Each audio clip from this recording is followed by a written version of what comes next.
हम हरगिज इस बात को बर्दाश्त नहीं कर सकते कि बंगाल के मुसलमानों की इंटेग्रिटी को कोई क्वेश्चन किया जाए। हमारा मानना है कि जब तक अल्पसंख्यक समाज के एक इंडिपेंडेंट पॉलिटिकल लीडरशिप नहीं होगी, ये जस्टिस उनको नहीं मिलेगा। हमारी कोशिश एक ही है कि एक मुस्लिम एजेंसी बने, और मुस्लिम एजेंसी पॉलिटिकल एजेंसी बनेगी तभी तो अच्छा फायदा होगा। इंशाल्लाह अच्छी उम्मीद है। हम अपनी पार्टी के कैंडिडेट्स की कामयाबी के लिए आए हैं और 3 दिन हम रहेंगे यहाँ पर। मेरे ख्याल से 6-7 विधानसभा उसमें कवर होंगे। फिर सेकंड फेज के लिए भी आएंगे, कोशिश कर रहे हैं। हमको उम्मीद है कि अब की बार हमको कामयाबी मिलेगी। सर, हुमायूं कबीर ने आज कहा है कि टीएमसी का साथ मीम का अंडरस्टैंडिंग है, इसीलिए इलेक्शन से पहले स्टिंग ऑपरेशन करके उनको बदनामी किया जा रहा है। आज कहा है। अब वो देखिए, हमको कभी इनसे जोड़ देते, कभी बीजेपी से जोड़ देते, कभी टीएमसी से जोड़ देते।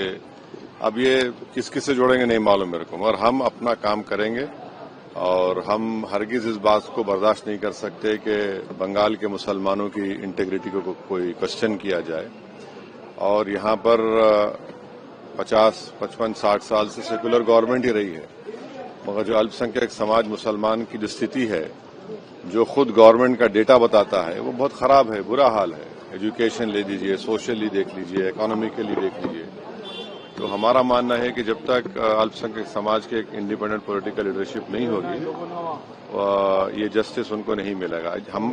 हमारी कोशिश एक ही है कि एक मुस्लिम एजेंसी बने, और मुस्लिम एजेंसी पॉलिटिकल एजेंसी बनेगी तभी तो अच्छा फायदा होगा। तो ज्वाइंटली कैंपेन का कोई संभावना है जी? ज्वाइंटली कैंपेन का किससे? हुमायूं कबीर के साथ। अब हम छोड़ दिए उनको, बोल दिया आपको, ताल्लुक ही नहीं है हमारा भी। योगी आदित्यनाथ का एक योगी आदित्यनाथ का एक बयान आया सर, उन्होंने कहा इस भूमि को अराजकता की भूमि ममता बनर्जी ने बना दिया है, जबकि राष्ट्रवाद की भूमि है।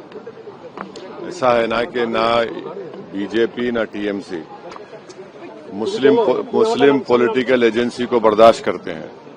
तो हमारी कोशिश ये है कि इंडिपेंडेंट एक मुस्लिम पॉलिटिकल लीडरशिप बने, वही हमारी कोशिश है। और क्योंकि ये सब ये चाहते हैं कि हमको वोटर की तरह देखा जाए।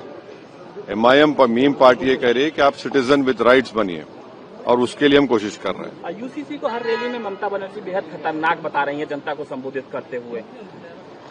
यूसीसी उनको ये बताना चाहिए कि उन्होंने मुसलमानों को बंगाल में इस तरह क्यों रखा, क्यों उनकी लीडरशिप नहीं होने देते हैं, क्यों उनके इस मालदा मुर्शिदाबाद के इलाके में सबसे ज्यादा पॉवर्टी क्यों है, फिर क्यों उनके इतने साल से 11-12 साल, थर्ड टाइम 15 साल हो गए उनको।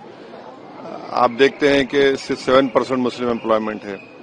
वो ये बताए बंगाल की जनता को कि पिछले साल कोलकाता हाईकोर्ट ने 5 लाख ओबीसी सर्टिफिकेट कैंसिल किया, उसमें 3 लाख तो मुसलमान के थे। क्यों हुआ ये, उसके लिए क्या किया उन्होंने? तो बहुत से मुद्दे हैं।